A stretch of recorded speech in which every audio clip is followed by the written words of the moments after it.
வணக்கம் நண்பர்களே. தோள்பட்டையில சில பேருக்கு கையை மேல தூக்கும் போது அந்த ஒரு சில பொசிஷன் கை கொண்டு போறப்ப வலி கொஞ்சம் அதிகமா இருக்கும். இது நைட் டைம் தூங்குறப்ப அந்த தூக்கத்தை டிஸ்டர்ப் பண்ற அளவுக்கு பெயின் இருக்கும். இதுக்கு பேர் தான் இம்பிஞ்ச்மெண்ட் சிண்ட்ரோம் அப்படின்னு பேரு. இது அந்த தோள்பட்டையில் இருக்கிற ஜவ்வு அழுத்தப்படுவதனால் ஏற்படும் புண்ணால் வரக்கூடிய வழி தான் இம்பிஞ்ச்மெண்ட் சிண்ட்ரோம். இந்த வழி தோள்பட்டையில் அதிகமா தொடர்ந்து வேலை செய்யறவங்க, அதாவது பூ கட்டுறவங்க, இல்ல அயன் பாக்ஸ் யூஸ் பண்றவங்க, இல்ல தோட்ட வேலை செய்யறவங்க, இந்த மாதிரி தொடர்ந்து அந்த ரிப்பரேட்டிவ் மூவ்மெண்ட் பண்றவங்களுக்கு இந்த வலி கொஞ்சம் ஜாஸ்தியா இருக்கும். அது போக ஸ்போர்ட்ஸ் இன்வால்வ் ஆகும். ஸ்போர்ட்ஸ் பர்சனுக்கு அந்த ஓவர் ஹெட் ஆக்டிவிட்டிஸ், பவுலிங் போடுறவங்க, அந்த மாதிரி அந்த தலைக்கு மேல கை தூக்கி வேலை செய்யறவங்களுக்கு இந்த வலி காமனா வரும். இதை ஷோல்டர் ஜாயிண்ட். ஷோல்டர் ஜாயிண்ட்ல இந்த ஹியூமரஸ் ஹெட் இருக்கும், இதோட ஹெட்டிங் இருக்கும். இது அக்ரோமியன் ப்ராசஸ் அப்படின்னு சொல்றது. இதுக்கிடையில அந்த ரொட்டேட்டர் கஃப் அப்படிங்கிற ஜவ் இருக்கும்.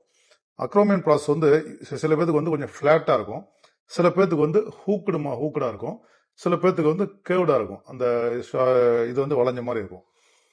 ஸோ அதில் அந்த ஃபிளாட்டா இருக்கிறவங்க பெரிய ப்ராப்ளம் பண்ணாது. அந்த கேவ்டா இல்லை அந்த ஹூக்டு அக்ரோமியன் அப்படி இருக்கிறவங்களுக்கு இந்த கையை அப்படி பொசிஷன் கொண்டு போகும்போது ஒரு ஒரு 60 டிகிரியிலிருந்து ஒரு 120 டிகிரி வரைக்கும் இந்த பொசிஷன் போற வரைக்கும் அந்த ஸ்பேஸ், சப் அக்ரோமியல் ஸ்பேஸ், அது கொஞ்சம் குறையும். அது குறையும் போது அந்த ஜவுல பட்டு அந்த புண்ணாகும். ஸோ இதுக்கு பேர் தான் இம்பிஞ்ச்மெண்ட் சிண்ட்ரோம் அப்படின்னு பேரு. நம்ம கிளினிக்கலா செக் பண்ணி பார்ப்போம். செக் பண்ணி பார்க்குறப்ப அவங்க கையை தூக்குறப்ப எந்த பொசிஷன்ல வலி வருதுன்னு பார்ப்போம். அதுக்கப்புறம் தேவைப்பட்ட ஒரு எக்ஸ்ரே, அந்த எக்ஸ்ரேல அந்த அக்ரோமியன் ஏதாவது ஹூக்கடா இல்லை கேவ்டா அந்த மாதிரி இருக்கான்னு பார்ப்போம்.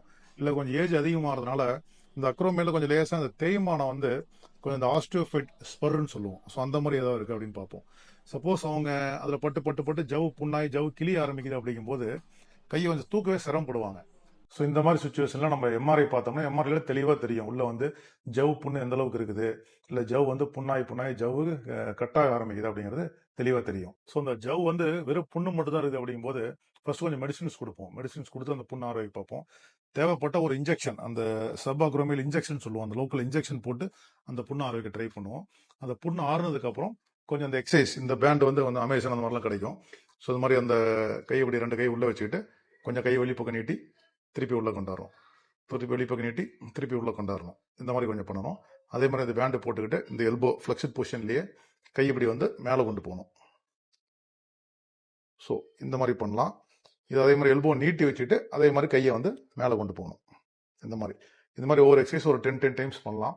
சப்போஸ் எம்ஆர்ஐல ஜவ்வு விட்டுருக்குது அப்படிங்கும்போது நம்ம அந்த கீஹோல் ஆப்ரேஷன் இருக்கும். அந்த கீஹோல் அந்த ஜவ்வை சரி பண்ற ஆப்ரேஷன், ஆர்த்ரோஸ்கோபிக் ரொட்டேட்டர் கஃப் ரிப்பேர்னு சொல்லுவோம். ஸோ அந்த ஆப்ரேஷன் பண்ணும்போதே அந்த அக்ரோமியன் சம்டைம்ஸ் ஹூக்டா இருக்கு இல்லை கேவ்டா இருக்குன்னா நம்ம அதையும் ஷேவ் பண்ணி ஃபிளாட்டா பண்ணிக்கலாம்.